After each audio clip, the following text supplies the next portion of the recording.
Everyone's favorite genetically modified clones are back with season 2 of Disney Plus's Bad Batch. And this brand new season kicks off with 2 episodes that are booked in with an interesting conversation about how certain decisions that were made in season 1 have led to a very difficult lifestyle at the opening of season 2. Today on Geek Devotions, we're going to talk about that.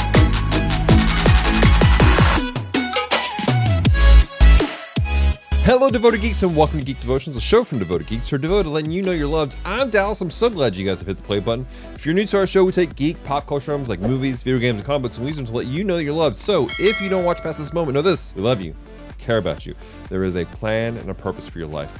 Don't give up. Before we get too deep into this episode, I do want to give a special thank you to Miss Deanne Alford for the fantastic article that she wrote about Geek Devotions for the Sin Was a God News website. If you guys want to read that article or my response to it, check out the links down below. As I said in my intro, ladies and gentlemen, we're diving into season 2 of Bad Batch. I'm excited. I loved season 1. I'm excited to see what they do with season 2. But like I said, also, this particular series, or the season rather, opens up with a conversation that bookends the first 2 episodes. In the first episode, Omega overhears Echo talking with Hunter about something interesting, and he reveals that they're having some very difficult times, and these times are directly linked to the fact that they made a very difficult decision in the first season, rescuing Omega. This bothers Omega throughout the entirety of these first 2 episodes, and she finds herself trying to do more than she should to try to make life easier, to make life better for her brothers. At the end of the episode, there's a conversation between her and Echo, and she reveals she overheard what he had to say.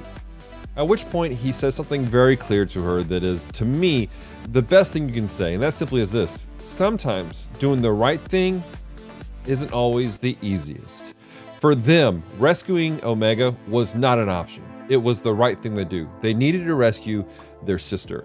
Is life easy afterwards? No, not necessarily, but it was still the right thing to do. We live in a society that unfortunately more times than not believe that the right thing to do should always be the easiest thing to do, or the thing that makes you feel the best. But that's not the case. Oftentimes, the right thing is probably the most difficult thing. The right thing could lead to difficult times down the road. Don't get me wrong, I understand why we would believe that the right thing is the easiest thing, because by nature, we want to have a nice, chilled, and easy life. We don't want to go through hardships. But sometimes the easy path is not the right path. The easy path can sometimes actually be more detrimental in the long run, whereas if you did the right thing in the first place, while yes, it will be difficult at first, it leads to greater things beyond that point, to greater blessings, to a better return. As a husband, as a man, as a Christian, I have to make difficult decisions on a regular basis, and I have to make the correct decision. I have to make the right decision for my household, for my family, for those who I lead on a regular basis. And it's not always easy. There's often some rub against it, but I know that there are things I'm doing because I see things beyond what I'm living right now. And it's difficult. There are people in my life that they don't understand the decisions I make sometimes. And that's okay, because I know that the decision I'm making today is right. If I've been praying about it, obviously, and seeking the Lord about it, I know if I know that it's right, that it's what God wants, that at the end of the day, it will be best, not just for me, but for everyone involved. And that's something that we have to keep in mind. The right decision is not just about ourselves, but about the greater good, about the greater in our end game of the situation. In the book of 1 Peter, Peter's writing to a group of individuals who are going through very difficult times.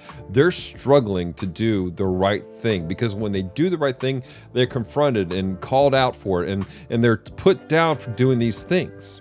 And Peter gives these words of encouragement in chapter 3. Starting in verse 13, it says this: "Who is going to harm you if you are eager to do good? But even if you should suffer for what is right, you are blessed. Do not fear their threats. Do not be frightened." Jumping down to verse 18. "For Christ also suffered once for sins, the righteousness for the unrighteous, to bring you to God. He was put to death in the body, but made alive in the spirit." Here, Peter is reminding the church that, look, you're going through hard things, and it's difficult, yes, but think about the greater good, because you are doing the right thing. Jesus suffered severe things. He did not have an easy life. He suffered things that were unimaginable, but he did it for a greater reason. to bring hope and peace to those around him. You doing the right thing may not be popular, but if it is the right thing, if it's genuinely what God has called you to do, at the end of the day, there will be a greater blessing and a greater hope, because God's hand will be upon it. Question of the day, leave a comment down in the chat. Tell us a story about when you had to make a difficult decision, but it was the right thing to do and how that played out. Leave a comment down below and let us know. We want to hear your stories because that will help to encourage and inspire other people to also do the right thing at the right time. Once again, I want to say thank you to Ms. Dean Alford for writing the article about Geek Devotions for the Assemblies of God website. And I want to thank the Assemblies of God for giving us the opportunity to show them what we do here at Geek Devotions. On top of that, I want to thank the team that have surrounded Celeste and I. We have a group of individuals who have come together, that have volunteered to help us to accomplish the mission that God's put before us. We have a team of writers and podcasters and artists who help us to create content on a weekly basis designed to encourage people and let them know that they're loved, they're cared for, and there's a plan and a purpose for their lives.